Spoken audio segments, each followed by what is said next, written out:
Good morning, students. Today also we are continuing our second lesson of political science, diversity and discrimination. आज हम फिर से अपना ये लेसन 2 जो है पॉलिटिकल साइंस का उसको कंटिन्यू करने जा रहे हैं। और इससे पहले आपने पढ़ा कि कैसे हम लोग जो हैं वो एक दूसरे से अलग हैं, बोलचाल में, खाने पीने में, रहने सहने में। तो अलग होने के कारण हमारे मन में एक दूसरे के लिए क्या है कि कई बार क्या है, कुछ लोगों के मन में एक दूसरे के लिए प्रेजुडिस की भावना आ जाती है, यानी कि नेगेटिव फीलिंग आ जाती है कि ये लोग जो हैं कि हमसे जो हैं हमारी भाषा नहीं बोलते या हमारी तरह नहीं रहते, ये हमसे निचले स्तर के हैं। ठीक है। और इसी तरह से दूसरी टर्म का यूज़ किया गया है आपकी बुक में स्टीरियोटाइप। स्टीरियोटाइप मतलब एक फिक्स इमेज बना लेना, यानी कि रूढ़िवादी विचारधारा कि ये चीज़ जो है वो तो ऐसे ही होती है, बिना किसी कारण के, बिना किसी सोच विचार के हम अपने मन में एक रूढ़िवादी विचारधारा बना लेते हैं। ठीक है। तो इसी तरह से प्रेजुडिस मतलब दूसरों के बारे में नेगेटिव सोचना, यानी ईर्ष्या की फीलिंग रखना एक तरह की। और स्टीरियोटाइप मतलब रूढ़िवादी विचारधारा रखना। आपको ये मैंने पिछले पार्ट में समझाया था। उसके बाद मैंने आपको बताया कि डिस्क्रिमिनेशन के बारे में, कि लोग जो हैं, क्योंकि हमारा जो समाज जो था वो एक कास्ट सिस्टम पर बेस्ड है। कास्ट सिस्टम में क्या होता है कि कुछ कास्ट को ऊपर के स्तर पे रखा गया है, जैसे ब्राह्मण हैं, क्षत्रिय हैं, वैश्य हैं, ये ऊपर के स्तर के ऊपरी कास्ट यानी को अपर कास्ट पीपल माना जाता है। जो लोग ऐसे हैं जो कूड़ा उठाते हैं, लोगों का मैला उठाते हैं, जो उनको शूद्र कहा गया है, यानी कि उनको शेड्यूल कास्ट। और इनके लिए एक टर्म दलित वर्ड यूज़ किया गया है। पहले इनके लिए अनटचेबल्स यूज़ किया जाता था, लेकिन अब इनको दलित कहा जाने लगा है। दलित यानी कि जो समाज के कारण टूट चुके हैं, इनको शेड्यूल कास्ट का नाम गवर्नमेंट ने दिया है। ये वो लोग हैं जो कि बहुत जो है वो निचले स्तर के काम करते हैं, जैसे कि कूड़ा उठाने का, डेड एनिमल्स, जो मरे हुए एनिमल्स हैं उनको उठाने का। इन लोगों को के साथ बहुत ही बुरा व्यवहार किया जाता था, आज भी किया जाता है। इन लोगों को कई जगहों पर मंदिरों में जाने से मना किया जाता है, यहाँ तक कि ये एक सार्वजनिक कुएं से भी पानी नहीं ले सकते।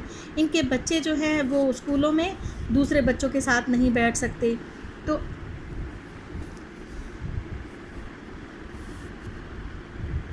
इस तरह से इनके साथ जो है वो बहुत ही इनइक्वालिटी यानी असमानता का व्यवहार किया जाता है। डॉक्टर भीमराव अंबेडकर, जो कि हमारे इंडिया के एक महान लीडर थे, नेता थे, उन्होंने अपना एक एक्सपीरियंस भी शो किया, क्योंकि वो भी एक दलित थे। तो उन्होंने कास्ट बेस्ड डिस्क्रिमिनेशन पर अपना एक एक्सपीरियंस जो है वो आपके साथ शेयर किया है इस बुक में, जो कि 1901 में उनके साथ घटना घटी, जब वो केवल 9 साल के थे। एक बार क्या हुआ कि वो अपने ब्रदर और कज़न के साथ अपने फादर, जो कि कोरेगांव में रहते थे, उनसे मिलने के लिए गए। वहाँ जब वो स्टेशन पर पहुँचे तो वो वहाँ बहुत देर तक इंतज़ार करते रहे, लेकिन कोई उन्हें लेने नहीं आया। 1 घंटा बीत गया। स्टेशन मास्टर उनसे पूछने आया तो उन्होंने कहा कि जब उससे अपने उनसे टिकट के बारे में पूछा तो उन्होंने दिखाई कि हमारे पास टिकट्स हैं। और उसने उनसे पूछा तो कारण पूछा तो उसने कहा कि हमें जो है वो कोरेगांव जाना है, और हम जो है वो हमारे फादर की वेट कर रहे हैं। ना तो फादर आए हैं और ना ही सर्वेंट आया है कोई।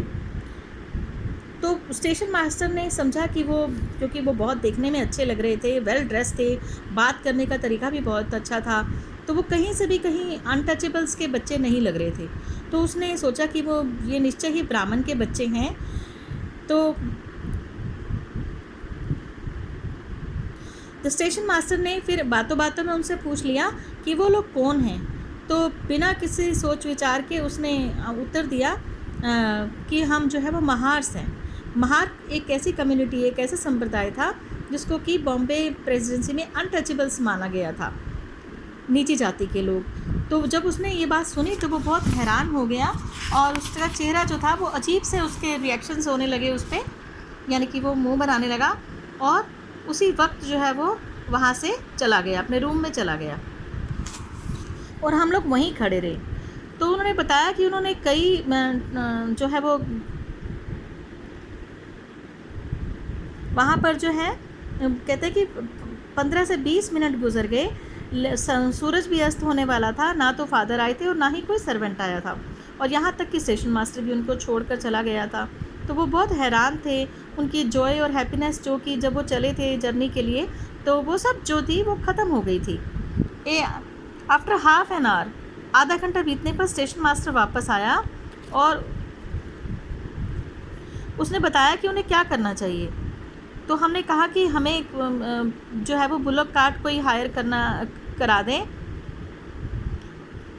कि कोई उनको जो है वो छकड़ा गाड़ी जो उस टाइम पे घोड़ा गाड़ी चलती थी तो वो ही मिल जाए, लेकिन वो उसके लिए डबल किराया भी देने के लिए तैयार थे, लेकिन कोई भी जो कार्टमैन जो था वो उन्हें लेके जाने को तैयार नहीं था। ये और क्योंकि इससे उनकी जो है वो उनको लगता था कि वो अशुद्ध हो जाएंगे अगर उनको वो लेके जाएंगे। तो डॉक्टर भीमराव अंबेडकर ने अपने इस एक्सपीरियंस को शो करते हुए अपना दर्द बयां किया कि कितना मुश्किल होता है इस तरह का व्यवहार जो है वो झेलना। डॉक्टर भीमराव अंबेडकर जो कि जिनको कि फादर ऑफ इंडियन कॉन्स्टिट्यूशन भी कहा जाता है, जो कि एक महान नेता थे, क्योंकि वो एक महार थे, उन्होंने इस दर्द को एक्सपीरियंस किया था। तो वो पहले व्यक्ति थे जिन्होंने कास्ट जो अपनी कास्ट से जो एक नीची जाति से व्यक्ति थे, जो कि पढ़े लिखे उन्होंने अच्छी कॉलेज एजुकेशन ली और वो लॉयर बनने के लिए इंग्लैंड गए। उन्होंने दलित लोगों को इंकरेज किया कि वो अपने बच्चों को स्कूल कॉलेज में भेजें ताकि और गवर्नमेंट में जॉब्स लें और दूसरी जॉब्स लें अपने काम से हटकर। और उन्होंने बहुत कोशिश की कि ये जो दलित लोग हैं इनको मंदिरों में प्रवेश मिले, और अंत में अपने जीवन के अंत में उन्होंने बुद्धिज़्म को धारण कर लिया, यानी कि बौद्ध धर्म को अपना लिया, जहाँ की सब लोगों को बराबर समझा जाता था। डॉक्टर भीमराव अंबेडकर ये विश्वास करते थे कि दलित को जो है वो कास्ट सिस्टम में उनको इस कास्ट सिस्टम से लड़ना चाहिए और सोसाइटी और एक ऐसी सोसाइटी जो है बनानी चाहिए जिसमें कि सबके लिए रिस्पेक्ट हो।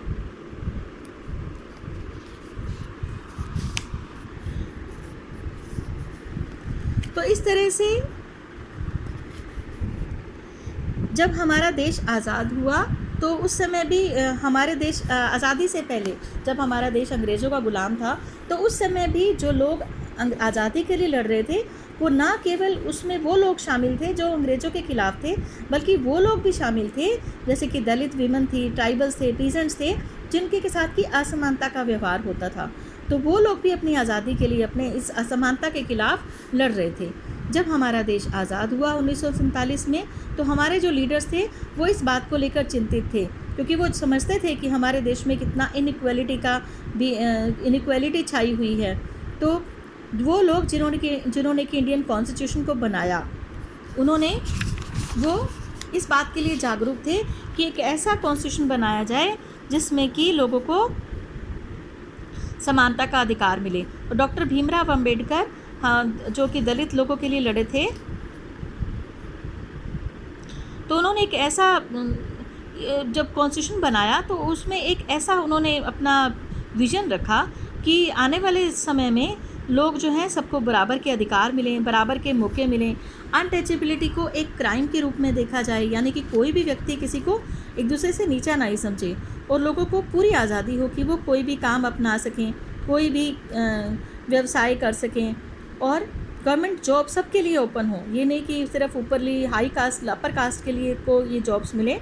तो उन्होंने सबके लिए equal opportunities, equal educational opportunities, तो सबके लिए जो है वो समानता का सिद्धांत रखकर कॉन्स्टिट्यूशन बनाया। The writer of this constitution also said that respect for diversity was a significant element in ensuring equality. तो जिन्होंने ये संविधान लिखा उन्होंने इस बात का भी ध्यान रखा कि इस संविधान में जो डाइवर्सिटी है उसकी रिस्पेक्ट जो है वो कि उसको इस सिद्धांत पर बनाया जाए कि बराबरी के साथ साथ डाइवर्सिटी की भी लोगों की रिस्पेक्ट की जाए, कि लोगों की जो एक दूसरे से अलग है होना है उसकी भी रिस्पेक्ट की जाए, किसी भी कास्ट या रिलीजन को एक दूसरे से ऊपर ना समझा जाए, ठीक है, और किसी भी भाषा को किसी दूसरी भाषा से ऊपर का दर्जा ना मिले। तो देयरफॉर इस तरह से इंडिया जो कॉन्स्टिट्यूशन बनाने वाले हमारे लीडर्स थे, उन्होंने इंडिया को एक सेक्युलर कंट्री के रूप में स्थापित किया, जहाँ लोग जो थे डिफरेंट रिलीजन थे, लोगों के फेथ्स थे, कि लोग जो हैं वो बिना किसी डर के अपने धर्म और अपने विश्वासों का पालन कर सकते थे। और यही जो है वो हमारी यूनिटी का सबसे बड़ा जो था एलिमेंट था कि हम सब एक साथ रहते हुए अपने अपने धर्म और रीति रिवाजों का पालन करते हुए एक दूसरे की रिस्पेक्ट करें। हालांकि हमारे कॉन्स्टिट्यूशन में इन सिद्धांतों को पूरा स्थान दिया गया है, बराबरी के सिद्धांत को, लेकिन फिर भी इक्वलिटी एक ऐसी चीज़ है जिसके लिए कि हमें हमेशा लड़ना होगा। ये इस तरह से एकदम से अपने आप से नहीं आने वाली, बल्कि हमें इसके लिए संघर्ष करना होगा। लोगों का संघर्ष और जो पॉजिटिव एक्शन जो गवर्नमेंट लेती है इस मामले में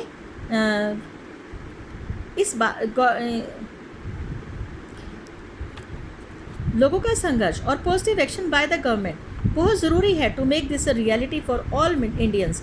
सभी इंडियंस के लिए इस बात को एक सच्चाई बनाने के लिए लोगों को निरंतर संघर्ष करना पड़ेगा और गवर्नमेंट को भी इसके लिए ज़रूरी कदम उठाने पड़ेंगे। धन्यवाद।